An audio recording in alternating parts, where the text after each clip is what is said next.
بسم اللہ الرحمن الرحیم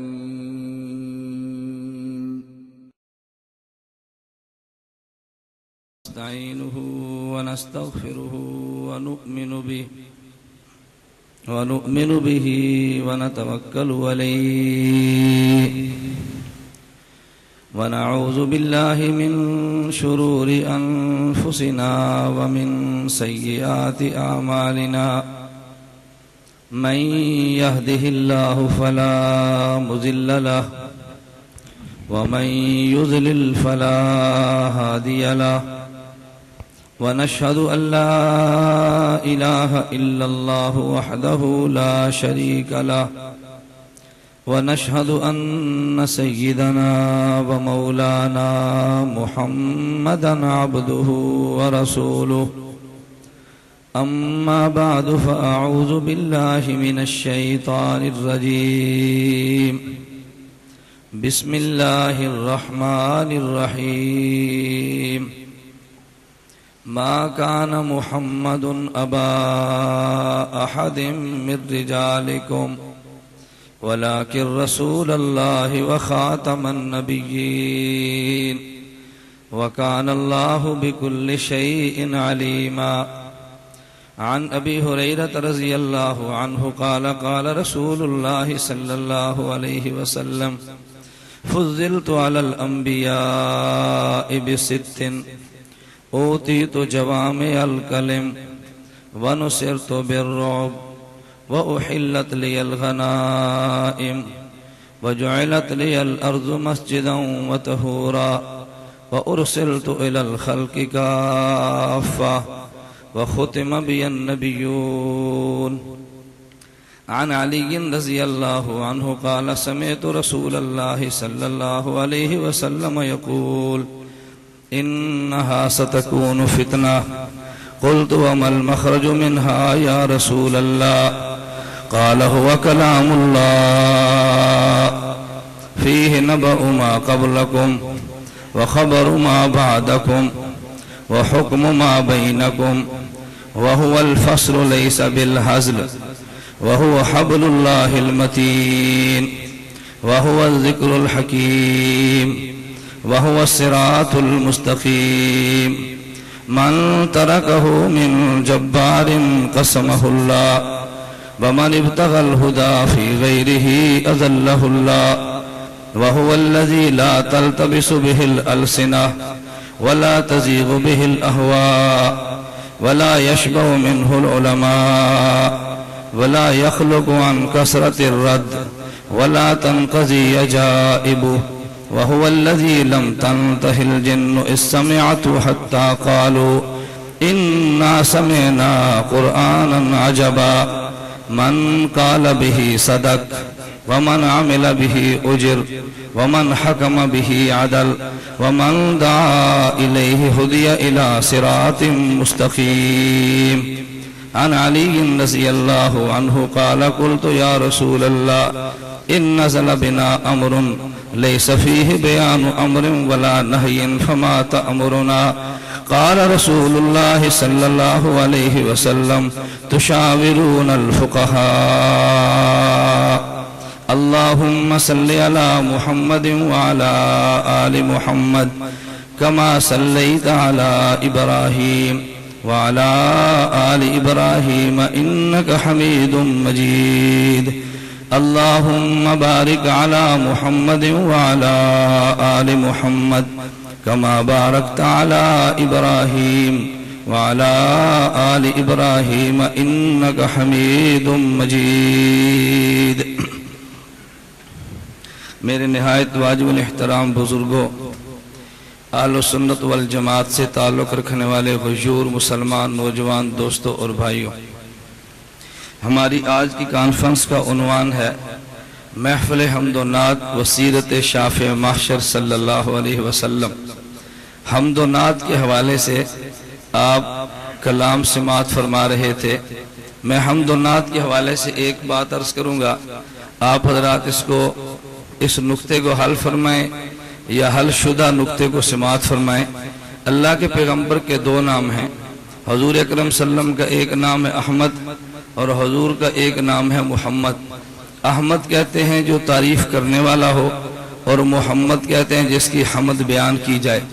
جب آپ خطیب سے سٹیج پر سنتے ہیں تو خطیب دو لفظ کہتا ہے ایک حمد ہے اور ایک نعت ہے۔ حمد کہتے ہیں اللہ کی تعریف کرنا، اور نعت کہتے ہیں پیغمبر کی تعریف کرنا۔ تو جس کی حمد کی جائے وہ محمد ہوگا نا۔ تو جب حمد اللہ کی کرتے ہیں تو محمد اللہ ہوگا یا رسول ہوگا؟ نہیں سمجھے؟ ہم کہتے ہیں جس کی حمد کریں، حمد کہتے ہیں اللہ کی، اور نعت بیان کرتے ہیں رسول کی۔ تو جس کی حمد بیان کیجئے اس کو کیا کہتے ہیں؟ تو ہم تو کہتے ہیں محمد۔ ہم کہتے ہیں اللہ کے پیغمبر کے دو نام ہیں، ایک نام ہے احمد اور ایک نام احمد کہتے ہیں تعریف کرنے والا، محمد کہتے ہیں جس کی تعریف۔ تو جب حمد اللہ کی جاتی ہے تو پھر اللہ کو محمد ہونا چاہیے تھا، نبی محمد کیسے بنا؟ اللہ کرے یہ نقطہ آپ کے ذہن میں آئے۔ آپ قرآن کریم شروع کرتے ہیں تو پڑھتے ہیں الحمدللہ رب العالمین۔ حمد کس کے لیے؟ حمد اللہ کے لیے۔ تو پھر محمد کیوں ہے؟ تو جس کی حمد بیان کرے وہ محمد ہوتا ہے نا۔ تو قانون کا تقاضا یہ تھا کہ محمد اللہ کو کہتے ہیں، نہ کہ اللہ کے نبی کو۔ ہم کہتے ہیں حضور کے دو نام ہیں، ایک نبی کا نام احمد ہے، ایک نبی کا نام محمد ہے۔ احمد کہتے ہیں تعریف کرنے والا، محمد کہتے ہیں جس کی تعریف کی جائے۔ تو سوال یہ ہے جب حمد اللہ کی بیان کی جاتی ہے تو پھر اللہ کا نام محمد ہونا چاہیے تھا، ہم نے خاتم الانبیاء کا نام محمد کیوں رکھا؟ اگر کوئی سوال کر گزرے تو جواب ہمارے ذہن میں ہونا چاہیے۔ ہم کہتے ہیں اصل بات ہے الحمدللہ رب العالمین، حمد اللہ کی جاتی ہے، لیکن حمد کرتا کون ہے؟ حمد میں بھی کرتا ہوں، حمد آپ بھی کرتے ہیں، حمد ملائکہ بھی کرتے ہیں، حمد جن بھی کرتے ہیں۔ حمد کرنے والے تو اللہ کے پیغمبر کی ذات ہیں، لیکن اللہ کے پیغمبر نے حمد اتنی کی ہے، خود سراپا حمد بنے، خود محمد بن گئے۔ آپ حضرات علماء تھوڑی سی بات سنتے ہیں، آپ کہتے ہیں زید عادل، عدل تو زید نہیں ہے، زید تو عادل ہے نا۔ عدل کیسے بنا؟ زید نے اتنا عدل کیا کہ خود عدل بنا۔ حمد اللہ کے پیغمبر نے اتنی بیان کی ہے، اس حمد بیان کرنے کے صدقے میں خود محمد بنے ہیں۔ جیسے شاعر کہتے ہیں نا، ما امدحت مقالتم ما امدحت محمدم بمقالتی ولکن مدحت بمقالتی بمحمدی۔ میں نے اپنے مقالے سے محمد کی تعریف نہیں کی، میں نے جس مقالے سے محمد کی تعریف کی در حقیقت وہ میرا مقالہ محمود بنا ہے حضور کی حمد کے صدقے میں۔ اللہ کے پیغمبر نے اللہ کی حمد بیان کی، کائنات میں سب سے زیادہ حمد بیان کی۔ اتنی حمد اللہ کے پیغمبر نے بیان کی کہ ان کا اپنا نام محمد پڑھا صلی اللہ علیہ وسلم۔ میں یہ بات کہتا ہوں، یہ دقیق سا نقطہ اگر ذہن میں آئے، بس اوقات باتیں دقیق ہوتی ہیں مگر دماغ میں اترتی نہیں ہے۔ اگر دقیق بات اتر میں آ جائے تو نقطے حل ہوتے ہیں۔ جس طرح آج ہمارے زور کے بعد علماء کنونشن تھا، میں نے علماء کے سامنے گزارش کی، ہمارے یہاں عموماً ایک مسئلہ اس وقت زیر بحث آتا ہے کہ لوگ کہتے ہیں جی میں مکہ میں گیا، میں مدینہ منورہ میں گیا، میں نے مکہ میں جا کر امام کو دیکھا نماز پڑھتے ہوئے رفع یدین کر رہا تھا، میں نے امام مدینہ کو دیکھا وہ نماز میں رفع یدین کر رہا تھا۔ عجیب بات یہ ہے کہ جب میں کہتا ہوں رفع یدین کرنا چاہیے، آپ کہتے ہیں تو انہیں غلط کہا۔ جب امام کعبہ کو دیکھے آپ کہتے ہیں ٹھیک کہا۔ کبھی کبھی ہمارے علماء سے سوال کیا جائے، اگر امام کعبہ رفع یدین کرے تو ٹھیک ہے، اگر اہل حدیث رفع یدین کرے تو غلط ہے، یہ تم نے نیا اصول کہاں سے نکال لیا؟ اگر ان کا ٹھیک ہے تو ان کا بھی ٹھیک ہے، اگر امام کعبہ آمین جہرن کہے تو ٹھیک ہے، اگر یہ کہے تو غلط ہے، اگر جہرن ٹھیک ہے تو دونوں کی ٹھیک ہونا۔ یہ عموماً سوال کیا جاتا ہے۔ میں ایک علمی سا نقطہ عرض کرنے لگا ہوں، آپ اس بات کو سمجھنے کی کوشش کرو۔ اصل ہم جو بات کہتے ہیں اس بات کو لوگ سمجھ نہیں پائے۔ اگر اس بات کو سمجھ لیا جائے، اہل حدیث اور دیوبندی کا اختلاف مٹ سکتا ہے۔ میں رب کعبہ کی قسم اٹھا کر کہتا ہوں اختلاف کو مٹایا جا سکتا ہے اگر دیانتداری اور اصول کے ساتھ آدمی بات کرے۔ وہ اصول کی بات کیسے؟ ایک اصول ذہن نشین فرما لیں، اللہ کے پیغمبر ایک مسئلہ بیان فرماتے ہیں اور اس مسئلے پہ پیغمبر کی ایک حدیث ہوتی ہے، اس مسئلے پر پیغمبر کی دو روایتیں نہیں ہوتی، تو کہتے ہیں یہ مسئلہ اللہ کے نبی کا ہے۔ مثلا ہم نماز شروع کرتے ہیں، ہم نماز کے شروع میں رفع یدین کرتے ہیں یہ رفع یدین کرنے والا کائنات کا ہر وہ مسلمان ہے جو نماز پڑھتا ہو.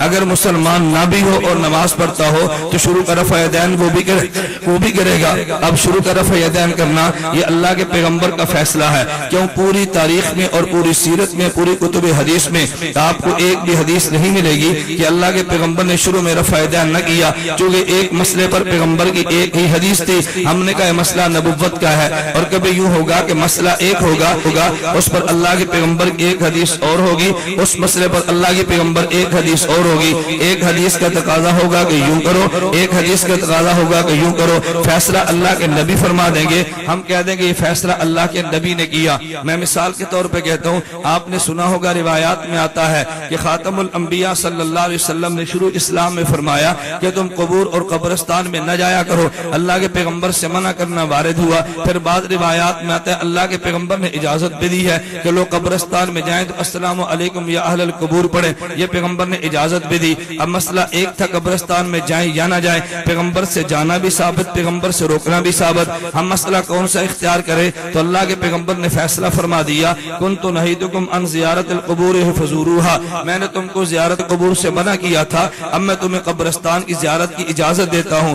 اگر کوئی آدمی یہ کہہ دے قبرستان میں جانا پیغمبر کی حدیث کا مسئلہ ہے تو بات بالکل ٹھیک ہے, قبرستان میں جانا پیغمبر کا مسئلہ ہے تو بات بالکل ٹھیک ہے, قبرستان میں جانا نبی کا مسئلہ ہے تو بات بالکل ٹھیک ہے. کبھی ہوتا ہے کہ اللہ کے پیغمبر سے ایک مسئلے پر حدیثیں دو آتی ہیں اور فیصلہ اللہ کا نبی نہیں کرتا بلکہ فیصلہ مجتہد اور فقیہ کرتا ہے. آپ کو کہ وہ کون سا مسئلہ؟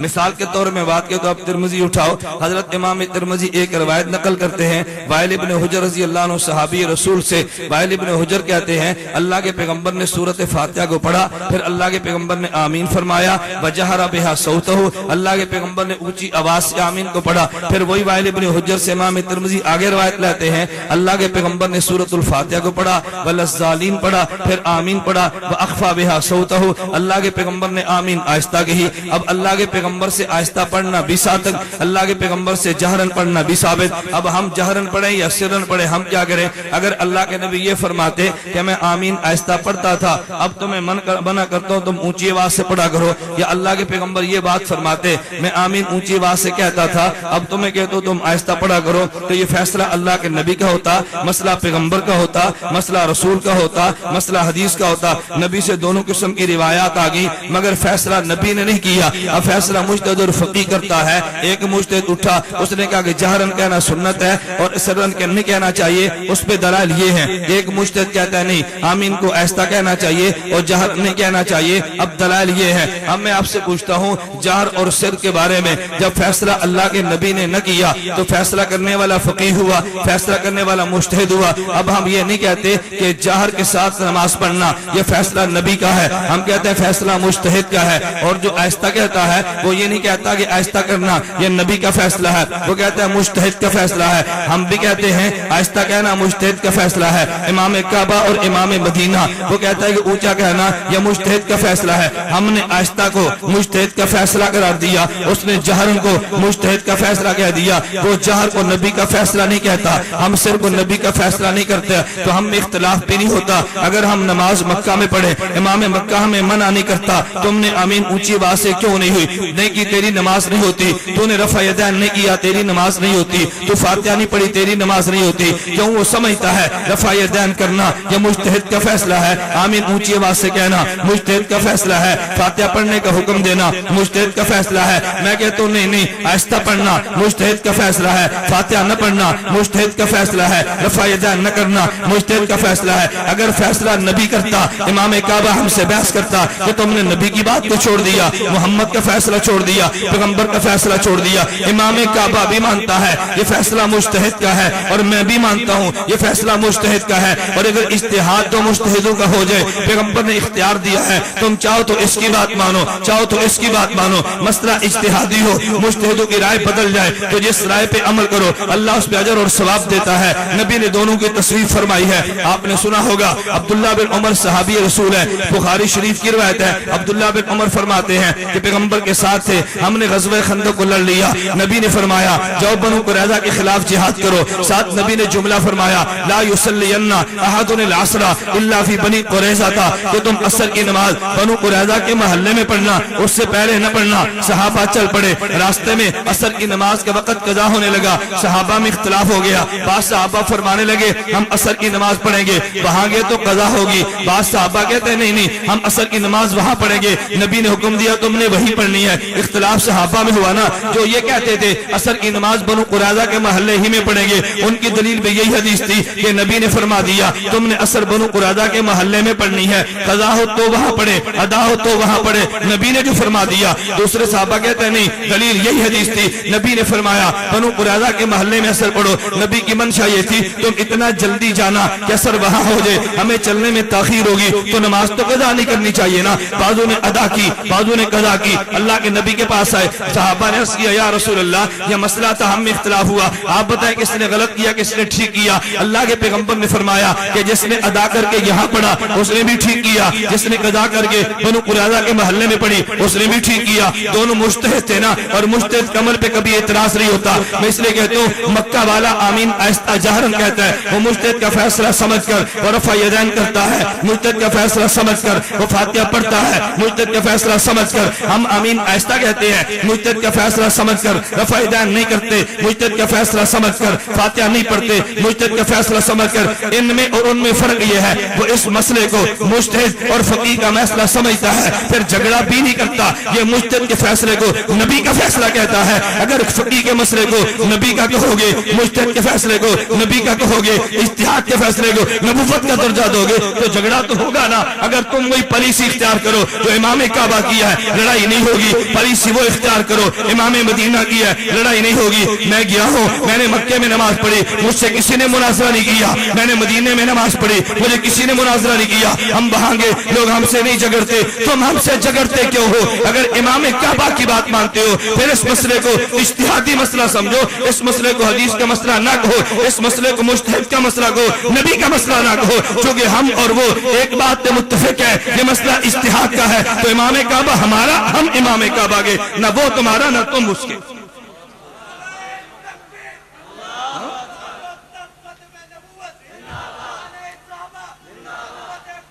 میرے دوستو میں نے یہ بنیادی بات عرض کی ہے، میں لڑائی اور جھگڑے کی بات نہیں کرتا، میں تو اصولی بات کہتا ہوں۔ اس میں لڑنے جھگڑنے کی بات کیا تھی؟ امام کعبہ پاکستان میں آئے، ان نے 6 دن کا قیام کیا، امام کعبہ ہمارے کہنے پر آئے، ہمارے کعبہ ہمارے پاس ٹھہرے، ہمیں نمازیں پڑھاتے رہے، ہمیں خطبے دیتے رہے، ہمارے یہاں دعوتیں کھاتے رہے، اور ضرور مشہور کر دیا، کہتے ہیں نہیں امام کعبہ تو ہمارا ہے۔ دلیل کیا، 1 گھنٹہ ہمارے پاس نہیں ٹھہرا تھا۔ میں نے کہا یہ تو ایسے ہی ہوا کہ میں نے بیان کا وقت ان کو دیا، اشتہار میرے یہ چھپاتے رہے اور کھانے کا انتظام یہ کرتے رہے، آرام میں ان کیا کرتا رہا۔ اور جب 3 بجے یہاں سے جانے لگا تو راستے میں جگ رکا شادرے میں نے 1 کپ چائے کی پیالی کا پی لیا، یا میں مرید کے میں رکا تو میں نے 1 بوتل پی لی، اور مرید کے والا کہتا ہے مولانا تو ہمارے ہیں۔ دلیل کیا، میرے پاس بوتل نہیں پی تھی، کہتے تیرے پاس بوتل پی تیرا بن گیا، اور ہمارے پاس پوری رات ٹھہرا ہمارا نہیں بنا۔ 6 دن قیام میرے پاس کیا تو میرا نہیں ہے، الحمرہ میں 1 گھنٹہ تیرے پاس ٹھہرا تو تیرا بن گیا۔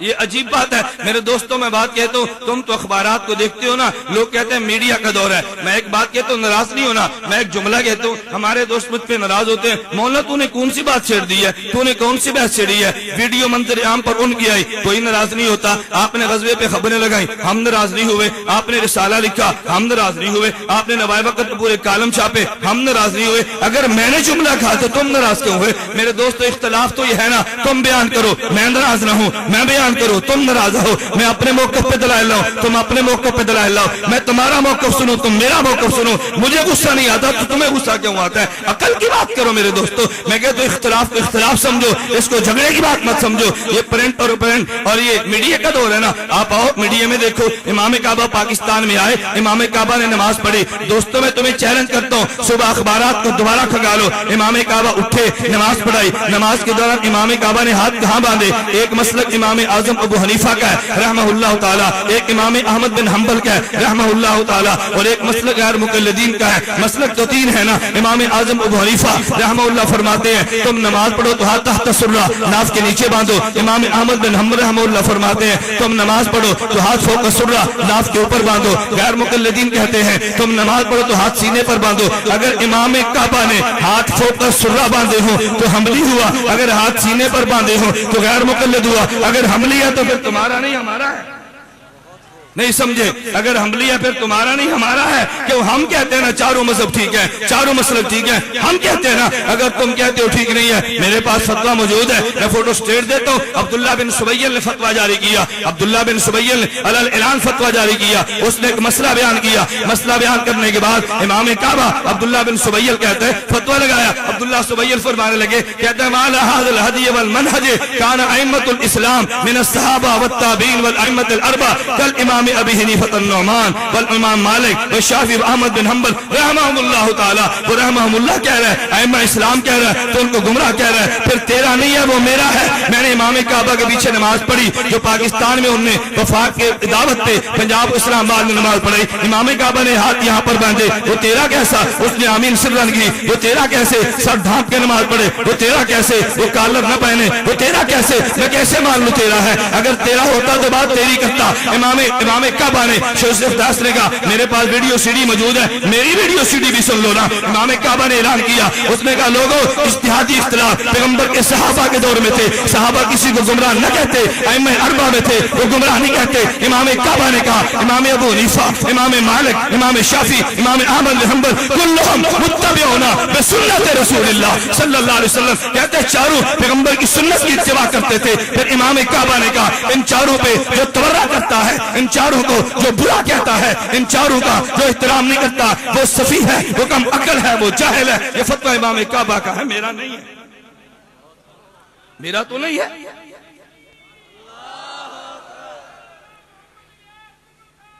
میرے دوستو فتویٰ میرا تو نہیں ہے نا، امام کعبہ کا ہے نا۔ میں بات سنا رہا ہوں امام کعبہ ہے کن کا؟ میرے دوستو میں نے بات عرض کی ہے، کبھی کبھی ہمارے دوست بھی محسوس کرتے ہیں کہ مولانا تو نے کون سا مسئلہ چھیڑ لیا؟ بھئی جب میرا مشن ہے تو میں چھیڑوں گا نا، میرا موقف ہے تو میں بیان کروں گا نا۔ یہ عجیب بات یہ ہے کہ لوگ مجھے من کرتے ہیں، دوسروں کو داد دیتے ہیں۔ وہ مسجد پہ قبضہ کر لے لاہور میں تو بھی ٹھیک ہے، وہ پنڈی پہ تمہارا خون نکال کے مسجد سے نکال دے تو بھی ٹھیک ہے، تمہیں کافر مشرک کہہ دے تو بھی ٹھیک ہے، تمہارے چندے کو مال غنیمت کہہ دے تو بھی ٹھیک ہے، تمہارے امام کو برا کہہ دے تو بھی ٹھیک ہے، تھرڈ قسم کا آدمی امام حنیفہ کو کہہ دے تو بھی ٹھیک ہے۔ میرے پاس کیسے موجود ہے لاہور کی، تم نہیں سنتے، تم اپنے کان بند رکھتے ہو، میرے تک آواز آتی ہے لیکن میں نے کبھی غلط زبان کو استعمال نہیں کیا، میں نے کبھی گالیاں نہیں دی، میں نے کبھی دجل سے کام نہیں لیا۔ میں احترام کرتا ہوں علمی بنیاد پہ، تم میں احترام کرو علمی بنیاد پہ۔ تم امام صاحب کو برا کہو تو بھی ٹھیک ہے، امام صاحب کو جاہل کہہ دو تم بھی ٹھیک ہے، پیغمبر کے دین کے مقابل دین پیش کرنے والا کہہ دو تو بھی ٹھیک ہے، امام کے مقلد کو مشرک کہہ دو تو بھی ٹھیک ہے، تم سارے فتوے لگاتے رہو یہ بھی ٹھیک ہے۔ اور میں اتنی بات کہہ دوں امام کعبہ تمہارا نہیں ہے میرا ہے، تو کہتے ہیں مولانا اختلافی مسئلہ چھیڑ دیا، میں نے اختلافی مسئلہ چھیڑا۔ میں تو اتفاقی بات کرتا ہوں کہ امام کعبہ تمہارا نہیں ہے، امام کعبہ ہمارا ہے، امام مدینہ تمہارا نہیں ہے، امام مدینہ ہمارا ہے۔ میرے دوستو میں اس لیے بات کہتا ہوں جب بھی حرم کا امام بنا وہ مقلد بنا ہے، غیر مقلد امام حرم کا کبھی نہ بنا نہ کبھی بنے گا، تم بھول لو کبھی بننے پائے۔ آپ نے سنا نہیں ہے کہتا نمبردار فوت ہو گیا تو ایک آدمی نے پوچھا اپنی ماں سے اماں یہ نمبردار تو فوت ہوا، اس کے بعد نمبردار کون بنے گا؟ کہا اس کا بیٹا۔ اس نے کہا اماں وہ فوت ہو گیا، اس نے کہا اس کا بیٹا، اس نے کہا وہ فوت، اس نے اس کا بیٹا۔ جب 2-4 نشتے گنوا دی تو میراثن اپنے بیٹے کو کہنے لگی، کہتا ہے پتر نمبردار دیے 100 پشتہ مر جان، تیرا پیو نمبردار نہیں بن سکتا۔ میں کہتا ہوں امام کعبہ حنبلی ہو، امام کعبہ شافعی ہو، امام کعبہ مالکی ہو، امام کعبہ حنفی ہو، امام کعبہ جو بھی بنے گا وہ مقلد ہی بنے گا، تمہارا نہیں بن سکتا۔ تم بھول جاؤ، تم بھول جاؤ۔ میرے دوستوں میں اس لیے بات کہتا ہوں کبھی کبھی میرے سٹیج پر بلانے والے کو بھی مجھے محسوس ہوتا ہے، وہ کہتے ہیں مولانا تمہیں خیال کرنا چاہیے۔ میں کہتا ہوں کہ میری مجبوری ہے، جو گالیاں میں سنتا ہوں وہ تم نہیں سنتے، اللہ کی قسم جو میں سنتا ہوں وہ تم نہیں سنتے، امام پہ تبرے جو میں نے سنے تم نہیں سنتے، امام صاحب پہ لعنتی گردانے جو میں سنتا ہوں وہ تم نہیں سنتے۔ ایک بار تم سن لو نا تم کلیجہ تھام لو اور تم حیران ہو گے یار کتنی ہمت سے بات کرتا ہے، یہ کتنی خاموشی سے بات کرتا ہے، یہ کتنے نرم لہجے میں بات کرتا ہے، اتنی گالیاں سن کر تو کوئی برداشت نہیں کرتا۔ خیر میں نے عرض کیا اللہ مجھے اور آپ کو بات سمجھنے کی توفیق عطا فرمائے، اللہ ہمیں اپنے مسلک پر ڈٹ جانے کی توفیق عطا فرمائے۔ ہم اپنے مسلک کو بیان کریں گے، اپنے مسلک کا دفاع کریں گے، مسلک کے بیان کو بھی ایمان سمجھتے ہیں اور مسلک کے دفاع کو بھی ایمان سمجھتے ہیں، نہ گالی دیتے ہیں نہ گالی سنتے ہیں، نہ برا کہتے ہیں نہ برا سنتے ہیں، نہ تبرہ کرتے ہیں نہ تبرہ کرتے ہیں نہ تبرہ سنتے ہیں، نہ میں تمہارے علماء کو برا کہتا ہوں نہ اپنے امام پہ گالیاں برداشت کرتا ہوں۔ مسلک تم بھی بیان کرو، مسلک ہم بھی بھی بیان کرتے ہیں, اپنا اپنا مسلک بیان کرو. اگر بیان کرتے وقت جو زبان تم استعمال کرتے ہو اگر کبھی وہ زبان آ جائے تو کچھ ہمت سے برداشت کر لینی چاہیے نا. میرے ساتھ گزشتہ جلسے میں مولانا صادق واٹی صاحب تھے, ہم بہاول نگر میں گئے. عجیب بات ہے, مولانا صادق واٹی ان کا تھا, حنفی ہونے کا اعلان کیا. جب اس نے اعلان کیا نا غیر مقلد ہونے کا تو کہتے ہیں بہت بڑا عالم ہے, صرف ناو کا امام ہے, گرامر کا ماہر ہے, بہت بڑا مناظر ہے, ہماری حق کی فتح ہے, ہم نے اتنا بڑا دیوبندی چھین لیا. میں نے کہا تھا وہ دیوبندی نہیں ہے, وہ تو مماتی ہے, مماتی دیوبندی نہیں ہوتا. تمہیں میری بات سمجھ نہیں آتی تھی جب اس نے حنفی ہونے کا اعلان کیا. اب سارے کہتے ہیں وہ تو جاہل ہے, وہ تو جاہل ہے, اس کو تو آتا کچھ نہیں, ہم سے پیسے مانگتا تھا. میں نے کہا بھئی تم نے کوئی وعدہ کیا ہوگا تو مانگتا ہوگا نا, ورنہ مانگنے کیا ضرورت ہے. میں جو جلسے پر آیا ہوں تو جلسے کے بعد میں کھڑا جاؤں گا, مولانا نکال کے دو مجھے 25,000, کس ساتھ کو مجھے نکال کر دو. اب ہم دونوں جگڑ رہے ہیں, دو 25,000. مولانا کہتے ہم نہیں دیتے. بھئی کیوں نہیں دیتے, تم نے مجھے کہا تھا دیں گے تو تبھی میں جگڑتا ہوں نا. اگر وعدہ نہ کیا ہوتا جگڑنے کی بات ہی کیا تھی. تم نے اس سے کچھ مطالبے اس کے مانے تھے, تم نے کچھ اس سے باتیں اندرون خانہ طے کی تھی. اور میں نے آج بیان سنا مولوی اسماعیل الخطیب کا, اس نے بیان کوٹ عبد المالک میں کیا. میں اس کے بیان کا نوٹس لوں گا لیکن کوٹ عبد المالک میں لوں گا. میں اس کے دلائل کا جواب دوں گا مگر کوٹ عبد المالک میں دوں گا, وہاں دوں گا اور جرات کے ساتھ دوں گا. میں تمہارے دلائل کے دھجیاں بکھیر کے رکھ دوں گا کہ تم نے کون سا کسب سے کام لیا. میں اس سٹیج پر اس لیے نہیں آیا, میں ایک بات کہنا چاہتا ہوں. کہتے ہیں اگر ہم نے کچھ دیا بھی تو ہم نے تلیف قلوب کیا. کیا بات ہے, ہم نے کچھ دیا بھی تو ہم نے تلیف قلوب کیا. اب تلیف قلوب آپ نہیں جانتے تو میرا کیا قصور ہے. میرے دوستوں کہتے ہیں ہم نے کچھ دیا بھی دل رکھنے کے لیے تو کون سی بات ہے. میں پہلے کہتا تھا کہ تم دلیل کی بنیاد پہ بندہ نہیں لاتے, تم کسی اور بنیاد پہ لاتے ہو. ان بنیادوں کو بیان کیا کرو. اب جب بدل گیا تو وہی حشر ہوا. اللہ کے پیغمبر نے پوچھا یہود سے عبداللہ بن سلام کیسے رضی اللہ عنہ, کہا جی بڑا نیک آدمی ہے, بہت بڑا عالم ہے, عالم کا بیٹا ہے, نیک کا بیٹا ہے, سردار ہے, سردار کا بیٹا ہے, بہت بڑا آدمی ہے. حضور نے فرمایا عبداللہ بن سلام ذرا پردے سے باہر آؤ, پردے سے باہر آؤ. عبداللہ بن سلام باہر ہے, کہتا ہے اشہدو ان لا الہ الا اللہ وان محمد عبدہ ورسولہ. کہتا ہے بہت برا ہے, برے کا بیٹا ہے, جاہل کا بیٹا ہے, گندا گندے کا بیٹا ہے. فوراً بدل کے یہ طرز تم نے اختیار کیا. بہت بڑا عالم ہے, ہماری حق کی فتح ہے. میں نے کہا حق کی فتح تو پھر قبول کر لو, تمہارے پاس حق تب ہمارے پاس آ گیا نا. اگر یہی علامت حق کی تب ہماری گود میں ہے. میں عرض کر رہا تھا بہاول نگر بیان ہوا, مولانا نے بڑی سخت زبان استعمال کی, بڑے سخت جملے کہہ دیے. بعد میں میرے پاس چٹ آئی, جیسے ہمارے چٹوں کا سلسلہ چلتا ہے. ایک چٹ یہ آئی کہ مولانا آپ ان کو منع کریں, اتنی سخت زبان استعمال نہ کریں. میں نے کہا چٹ مجھے نہ دو, یہ سبق آپ نے پڑھایا جو مولانا تمہیں سنا رہے ہیں, میں نے اس کو کوئی سبق نہیں دیا.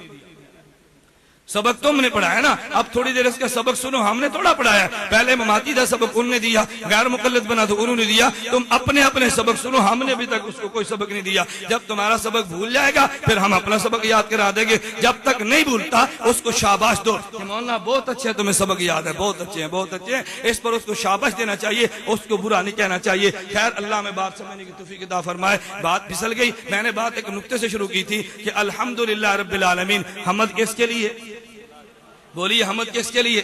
تو ہم پھر پیغمبر کو محمد کیوں کہتے ہیں, یا محمد کا معنی سراپا حمد ہے. محمد کا معنی سراپا حمد ہے. اس قدر تعریف کی کہ حضور سراپا حمد بنے. میں ایک بات کہتا ہوں سیرت شاف معاشر کے حوالے سے صلی اللہ علیہ وسلم, میں نے اسی پہ آیت پڑھی ہے, اسی پہ پیغمبر کی ایک دو روایتیں پڑھی ہیں. میں اس آیت اور حدیث کا ترجمہ کروں گا تو شاید بات اسی میں ختم ہو جائے. میں نے جو قرآن کی آیت پڑھی ہے, یہ قرآن شاف معاشر کی سیرت کو بیان کرتی ہے, اور سیرت بڑے انوکھے انداز میں. انبیاء تو آئے, میں شاف معاشر کے مقام پہ تھوڑا سا تذکرہ کرتا ہوں. حضور صرف نبی نہیں ہے بلکہ نبیوں میں اللہ کے پیغمبر کا مقام کیا ہے. میں نے شاید کبھی کسی مجلس میں ذکر کیا ورنہ نہیں کیا تو آج کرتا ہوں. آج کا بیان آئندہ کے لیے تمہید بن جائے گی. میں ہر مقام پہ کہتا ہوں جب سیرت قرآن ہو تو میں کہتا ہوں پوچھو قرآن کہتے کسی ہیں, عظمت صحابہ پہ ہو میں کہتا ہوں صحابہ کہتے کسی ہیں, مقام امام اعظم پہ ہو میں کہتا ہوں امام کہتے کسی ہیں, اگر مقام مجتہد پہ ہو میں کہتا ہوں مجتہد کیسے کسی ہیں, اگر شان فقہا پہ ہو میں کہتا ہوں فقیہ کہتے کسی ہیں. ان لفظوں کے معنی تو یاد کرو, اگلی بات تو بعد میں آتی ہے نا. آج ہم کہتے ہیں سیرت شاف معاشر صلی اللہ علیہ وسلم. شاف معاشر تو وصف ہے نا, اصل اللہ کے پیغمبر کا نام ہے محمد احمد. اگر کوئی آپ سے پوچھے حضور کون ہے, ہم کہیں گے جی نبی, تو پوچھے جی حضور کون ہے, ہم نے کہنا رسول. اگر کوئی آدمی پوچھے نبی کہتے کسے ہیں, ہمیں معنی نہیں آتا. میں نبی کا معنی بیان کرتا ہوں, تفسیر میں نہیں آتا کہ نبی کسے کہتے ہیں, نبی کے بعد رسول کسے کہتے ہیں, رسول کے بعد محمد کسے کہتے ہیں. پھر حضور کی شان پہ دو چار باتیں کروں گا تو بات آپ کے ذہن میں اترے گی. پہلی بات یہ, اگر کوئی انسان پوچھے کہ نبی کسے کہتے ہیں, طالب علم تو جانتے ہوں گے, علماء بھی جانتے ہوں گے, گے. میں عوام کے لیے ایک بات کہتا ہوں, اگر کوئی نبی کا معنی پوچھ لے کہ نبی کہتے کسے ہیں, تو نبی کے معنی میں 4 چیزیں ہوتی ہیں. نمبر 1, نبی وہ ہوتا ہے جو انسان ہو. نمبر 2, نبی وہ ہوتا ہے مبعوث من اللہ ہو. نبی وہ ہوتا ہے جو معصوم عن الخطا ہو. نبی وہ ہوتا ہے جو مفروض الاتباع ہو. یہ 4 چیزیں بنا تو نبی بنتا ہے. نبی کون ہوگا؟ نمبر 1, انسان ہو. نبی کون ہوگا؟ نمبر 2, مبعوث من اللہ ہو. نبی کون ہوگا؟ معصوم عن الخطا ہو. نبی کون ہوگا؟ جو مفروض الاتباع ہو. یہ 4 وصف ملے تو نبی بنتا ہے. اگر ایک وصف کو نکال دو نبی نہیں بنتا. یہ وصف کسی اور میں ثابت کر دو, ختم نبوت نہیں رہتی. نبی کون ہوگا؟ نمبر 1, انسان ہو. آپ سے کو پوچھے گا بھئی انسان کسے کہتے ہیں, تمہیں انسان کا معنی بھی نہیں آنا. میں پکی بات کہتا ہوں, تمہیں انسان کا معنی بھی نہیں آنا. وہ انسان کہتے کسے ہیں؟ آپ نے کہنے کیوں نہیں آتا؟ یہ انسان ہے, یہ انسان ہے, یہ انسان ہے. کم عقل, یہ انسان کی تعریف نہیں, انسان کی مثالیں ہیں. مثال اور ہوتی ہے, تعریف اور ہوتی ہے. کہ پوچھے بھئی انسان کسے کہتے ہیں, نور و بشر کے جھگڑے ختم ہوتے ہیں اگر انسان کا معنی آتا ہو. انسان کا معنی حضرت شیخ محدث حضرت شیخ موزی القرآن کے مصنف شیخ عبد القادر نے کیا, رفیع الدین نے کیا. انسان کا معنی کیا کہتے ہیں؟ انسان وہ ہوتا ہے جو محسوس ہو اور ذو عقل ہو. آپ اس کو پکڑنا چاہیں تو پکڑ سکے اور اس میں عقل بھی ہو. انسان وہ ہوتا ہے, ملائکہ انسان نہیں ہے, ملائکہ ذو عقل ہے, محسوس نہیں ہے. جن انسان نہیں ہے, وہ ذو عقل ہے مگر وہ محسوس نہیں ہے. اور اس کے علاوہ جانور انسان نہیں ہے, جانور محسوس ہے مگر ذو عقل نہیں ہے. انسان وہ ہوگا جو محسوس بھی ہو, جو ذو عقل بھی ہو. تو جھگڑا صاف ہوا نا, نبی بشر تھا یا نور تھا؟ پوچھو بشر کا معنی کیا ہے؟ نبی بشر تھا یا نور تھا؟ پوچھئے نور کا معنی کیا ہے؟ جب نور اور بشر کا معنی ہوگا تو مسئلہ عقیدے کا حل ہوگا. اس لیے بشر کا معنی بیان نہیں کرے گا, مسئلہ حل نہ ہو. نور کا معنی بیان نہیں کرے گا جو مسئلہ حل نہ ہو. بشر کا معنی, انسان کا معنی. نمبر 1, جو انسان ہو. انسان کسے کہتے ہیں؟ جو محسوس ہو, جو عقل ہو. میں اگلی بات کہتا ہوں, انسان کسے کہتے ہیں؟ انسان اس کو کہیں گے کہ جو انسان کامل ہو. انسان کی 2 قسمیں ہیں, ایک انسان کامل ہوگا, ایک انسان ناقص ہوگا. تو بھئی انسان ناقص کون سا ہے؟ ہجڑا اور ہجڑا, یہ انسان ناقص ہے. عورت یہ انسان ناقص ہے, مرد انسان کامل ہے. میں ایک جملہ کہنے لگا ہوں, نبی وہ ہوگا جو انسان ہوگا. انسان کون سا ہوگا؟ انسان کامل ہوگا. اللہ ہجڑے کو نبوت بھی نہیں دیتا, اللہ عورت کو نبوت بھی نہیں دیتا. اللہ عورت کو نبوت کیوں نہیں دیتا؟ اللہ نے پیغمبر کے ذمے منصب تبلیغ تھا, پیغمبر کا منصب واعظ تھا, پیغمبر کا منصب یہ منصب دعوت تھا. دعوت کا حق اللہ نے عورت کو نہیں دیا, مرد کو دیا. تبلیغ کا منصب اللہ نے عورت کو دیا, مرد کو دیا. یہ دعوت کا منصب مرد کا ہے, تبلیغ یہ منصب مرد کا ہے, واعظ یہ منصب پیغمبر مرد کا ہے. اس لیے اللہ نے مرد کو نبی بنا کے بھیجا. مگر اس بنیاد پہ تم پریشان نہ ہونا کہ لوگ کہیں گے اگر واعظ کرنا عورت کا کام نہیں ہے, ہماری عورتیں تبلیغی جماعت میں کیوں جاتی ہیں؟ اس کا مطلب یہ نہیں کہ میں تبلیغی جماعت کا مخالف ہوں. عقل سے کام لو, ہر بات کو مخالفت مت سمجھنا. تبلیغی جماعت میرے کافر کی جماعت ہے, میں اس کا دفاع کرنا اپنا ایمان سمجھتا ہوں. تم غلط فہمی کے اندر مبتلا مت رہنا. تبلیغی جماعت میں جانے والی عورت وہ تبلیغ کے لیے نہیں جاتی, وہ دین کو سیکھنے کے لیے جاتی ہے. دین کو سیکھنے کے لیے جانا اور بات ہے, اور تبلیغ کے لیے جانا اور بات ہے. تبلیغ کا معنی یہ ہے, فرد ہاشمی تبلیغ کرتی ہے, وہ سیکھتی نہیں ہے. نامحرموں کو تبلیغ کرنا اللہ نے کہا اختیار دے دیا, اپنے چہرے کا حجاب اتار جانا رب نے کہا اختیار دے دیا. کبھی لوگ پوچھتے ہیں مولانا الہدا انٹرنیشنل کیا ہے؟ فرد ہاشمی کون ہے؟ یہ تمہارے شہر کی نہیں میرے شہر کی ہے. فرد ہاشمی کو میں جانتا ہوں, تم نہیں جانتے. فرد ہاشمی کے گمراہ ہونے پہ اور دلائل چھوڑ دو. اس کا مسلک یہ ہے بغیر وضو کے قرآن کو ہاتھ لگانا جائز ہے, اس کا مسلک یہ ہے بغیر وضو کے سجدہ تلاوت جائز ہے, اس کا مذہب یہ ہے بغیر قبلہ رخ ہونے کے سجدہ تلاوت کرنا جائز ہے, اس کا مسلک یہ ہے کہ عورت کے لیے اپنے مرد کے سامنے بال کٹوانا جائز ہے. کہتی ہے کیوں؟ اپنا مرد ہی ہے نا, اپنے مرد کے سامنے کیا حرج ہے؟ کم عقل تو نے کبھی غور نہیں کیا. بعض چیزیں مردوں کے لیے خاص ہے, بعض چیزیں عورتوں کے لیے خاص ہے. میں اس کی مثال دے کر کہتا ہوں, اگر مرد اپنی عورت کو بے حجاب کرے تو عبادت ہے, شریعت منع نہیں کرتی. لیکن عورت مرد کے لباس میں مرد کے سامنے ہے, شریعت اجازت بھی نہیں دیتی ہے. کیوں؟ اب اتنا بڑا مسئلہ, اگر عورت ہے وہ مرد کے سامنے بے لباس ہو, یہ عین عبادت ہے, مگر مرد کا لباس پہن کر آئے, شریعت کہتی ہے جائز نہیں ہے. کیوں؟ تو لباس ہوئی, تو نے مرد کا حق ادا کر دیا. بے لباس ہوئی, مرد کا حق ادا کیا, لیکن مرد کا لباس پہن کے آئی, تو نے مردوں سے تشبہ کیا. اور وہ عورت جو مرد سے مشابہت کرے, اللہ کا پیغمبر کہتے اس عورت پہ لعنت ہو. آج عورتوں نے مشابہت اختیار نہیں کی. عورتیں جاتی ہے درجے کے بعد, کہتے ہیں ملا کٹ پہ میرا پجامہ بنا دو, ملا کٹ پہ میری شلوار بنا دو. ملا کٹ کیا, میری شلوار ٹخنوں سے اوپر کر دو. اگر مرد شلوار ٹخنوں سے نیچے کرے تو یہ لعنت ہے, عورت شلوار ٹخنوں سے اوپر کرے تو یہ بھی لعنت ہے. مرد مردوں والے کام کرے, عورت عورتوں والے کام کرے. میں کہتا ہوں فرد ہاشمی نے ایک فتنہ برپا کیا, سارے مسائل چھوڑ دو, اس کے گمراہ ہونے پہ سب سے بڑی ذیل ذلیل ذہن نشین فرما لو. احکام شریعت میں سے سب سے بڑا حکم نماز ہے, نماز کی دعوت میں سے سب سے بڑی دعوت اذان ہے, اور اذان اتنی اہم ہے امام محمد فرماتے ہیں اگر بستی اور گاؤں کے لوگ نماز چھوڑ دیں ان کے خلاف جہاد کرو.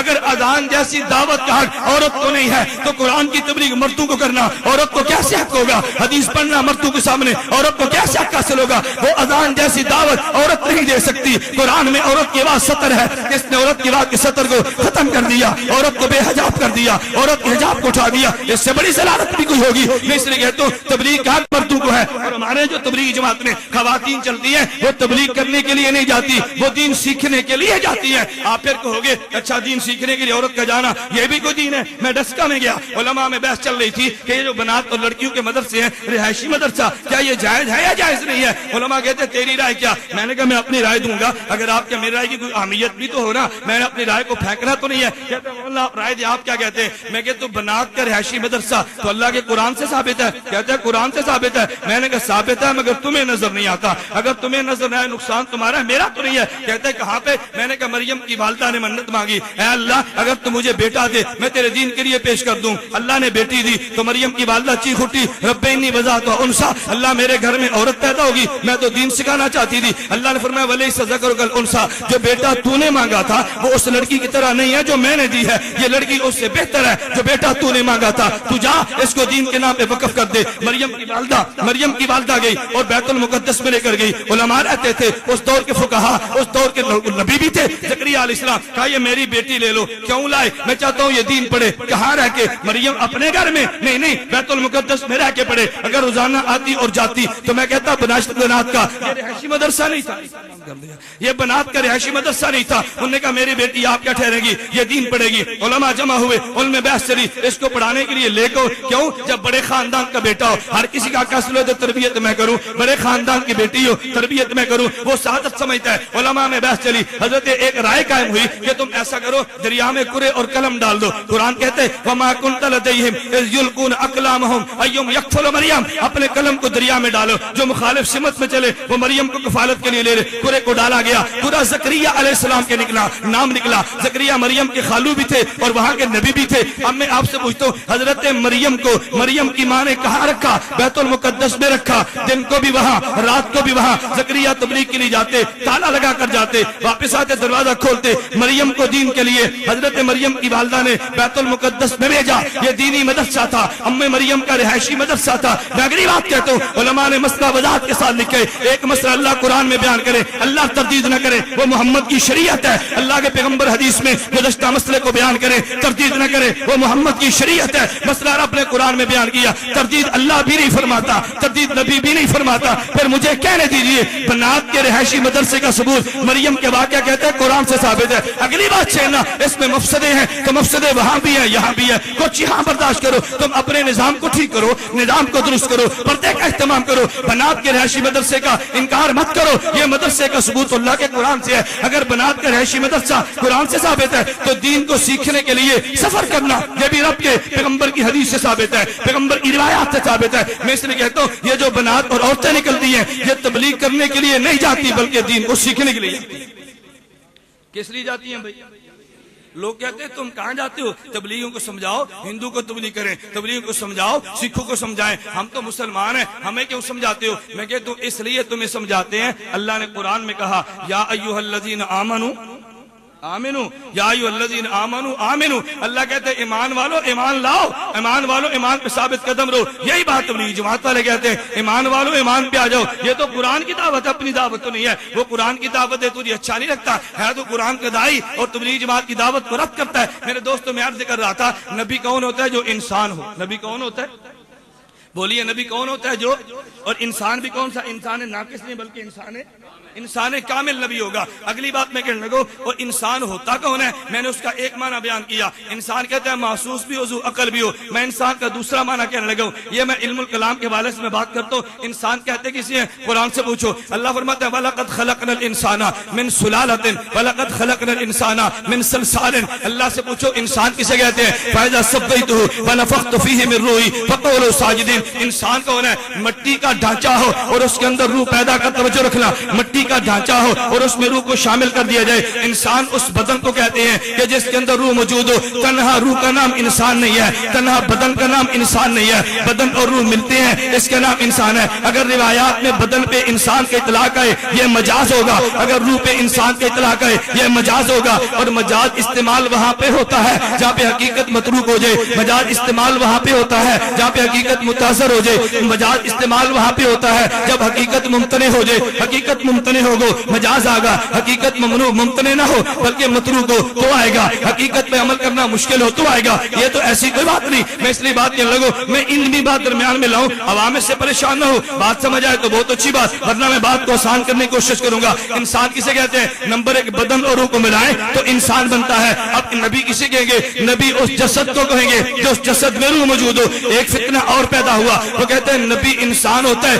مگر یہ بدن نہیں ہوتا, بلکہ نبی روح کو کہتے ہیں, نبی بدن کو نہیں کہتے. میں کہ تو کم عقل, تو نے کیسا مسئلہ چھیڑ دیا. اگر جب تم سٹیج پہ بیان کرو گے کہتے ہیں اللہ نے محمد رسول اللہ کو نبوت دی, کب دی؟ جب نبی کی عمر 40 سال ہوئی. یہ 40 سال عمر بدن کی تھی یا روح کی تھی؟ روح تو عالم ارواح سے چلی آ رہی تھی, یہ بدن تھا نا. آپ نے کہا جی ابو بکر صحابی, صدیق صحابی ہے, یہ کیوں صحابی ہے؟ کہتے ہیں نبی کی صحبت میں بیٹھا. یہ نبی کے بدن کی صحبت میں یا روح کی صحبت میں؟ آپ کہتے ہیں جی دیکھو اللہ کے پیغمبر دنیا سے گئے جب نبی کی عمر 63 سال تھی. یہ 63 سال روح کی تھی یا بدن کی تھی؟ یہ تو بدن ہی تھا. آپ کہتے ہیں جی پیغمبر کے معجزات بھی ہیں. پیغمبر کا معجزہ کون سا ہے؟ نبی نے ہاتھ کا اشارہ کیا, چاند کے 2 ٹکڑے ہوئے. یہ اشارہ روح نے کیا یا جسم نے کیا تھا؟ کہتے ہیں نبی کا معجزہ یہ ہے کہ نبی نے تھوک مبارک پھینکا تو کنواں میٹھا ہو گیا. یہ منہ سے نکلا یا روح سے نکلا؟ یہ سارا بدن تو تھا. تم کیسے کہتے ہو کہ نبی نہیں, نبی کی روح نبی ہوتی ہے؟ میرے دوستوں نے, نبی کا بدن نبی ہے, لیکن بدن وہ جس کے اندر روح ہے. جو تنہا روح کو نبی مانتا ہے وہ نبوت کا انکار کرتا ہے.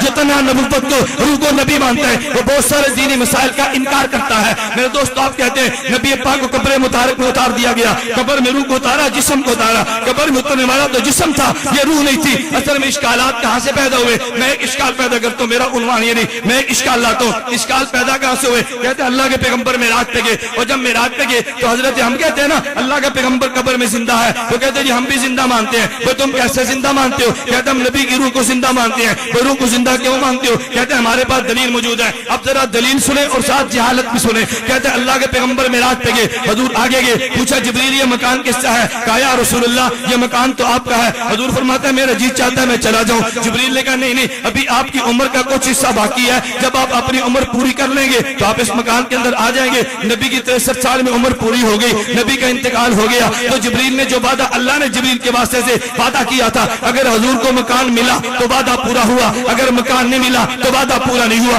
ہم کہتے ہیں وعدہ پورا ہے, وعدہ اللہ نے کیا, اللہ کا وعدہ سچا ہے. کہتا ہے اگر وعدہ سچا ہے تو پیغمبر جنت میں گئے تھے اور بدن یہاں پر ہے. اگر حضور کا بدن وہاں پہ پہنچا تو پھر تو ہم مانے کہ بدن زندہ ہے. اگر حضور کی روح وہاں پہ پہنچی ہے تو نبی نے فرمایا تھا میں محل میں جانا چاہتا ہوں. جبریل نے کہا آپ آؤ گے جب عمر پوری ہوگی. عمر پوری ہونے کے بعد وہاں جسد گیا یا روح گئی؟ ہم نے کہا جی روح گئی. کہتا ہے جب روح گئی ہے جسد تو یہاں پر ہے, پھر وعدہ تو پورا نہ ہوا, اس لیے ہم کہتے ہیں روح کو زندہ مان لو اور جنت میں مان لو. اگر تم بدن کو مانو گے تو وعدہ پورا نہیں ہوگا. میں نے کہا کم علم تو نے غور نہیں کیا. حضرت جبریل کے پاس ہم نے پیغمبر نے فرمایا تھا یہ محل کس کا؟ جبریل نے کہا جی آپ کا. حضور نے فرمایا میں محل میں جانا چاہتا ہوں. جبریل نے کہا ابھی عمر باقی ہے, جب عمر پوری ہوگی تو ہم محل میں جائیں گے. نبی پاک عمر پوری ہوگی, حضور یہاں پہ موجود ہے. کہتے ہیں وعدہ پورا نہیں ہوا. میں کہتا ہوں جی وعدہ پورا ہوا. وعدہ کیسے پورا ہوا؟ مولوی صاحب کہتے ہیں بھائی تم 5 وقت کی نماز پڑھو اللہ جنت دے گا, تم روزے رکھو اللہ جنت دے گا, تم جہاد کرو اللہ جنت دے گا, تم مسجد کو چندہ دو اللہ جنت دے گا, مدرسے کا کمرہ بنا دو اللہ جنت دے گا.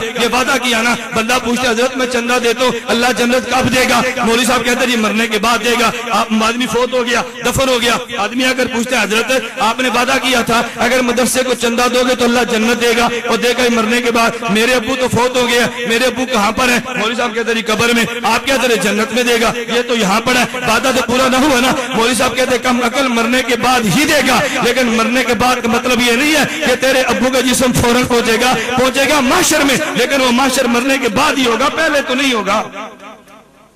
نہیں سمجھے؟ وہ مرنے کے بعد ہوگا یا پہلے ہوگا؟ مرنے کے بعد ہی ہوگا۔ جبریل نے یہ تو نہیں کہا تھا حضرت آپ کی وفات آئے گی تو فوراً جسد پہنچ جائے گا، یہی کہا تھا اب دنیا کی عمر کو گزار لو، اس کے بعد جنت کی باری آئے گی۔ وہ تو ہم بھی مانتے ہیں، کہتے ہیں نہیں روح گئی۔ اچھا میں آپ سے پوچھتا ہوں، اگر آپ کا مطلب یہی ہے، اللہ کے پیغمبر نے جبریل سے کہا تھا محل کس کا؟ جبریل نے کہا جی آپ کا۔ حضور نے فرمایا میں جانا چاہتا ہوں۔ جبریل کہتے ہیں جی موت کے بعد اب جائیں گے، کہتے ہیں جی حضور جنت میں چلے گئے۔ میں ایک سوال آپ سے پوچھتا ہوں، یہ جو حضور نے فرمایا میں جنت میں جانا چاہتا ہوں، نبی کے جسم نے کہا تھا یا روح نے کہا تھا؟ بولیے کس نے کہا تھا؟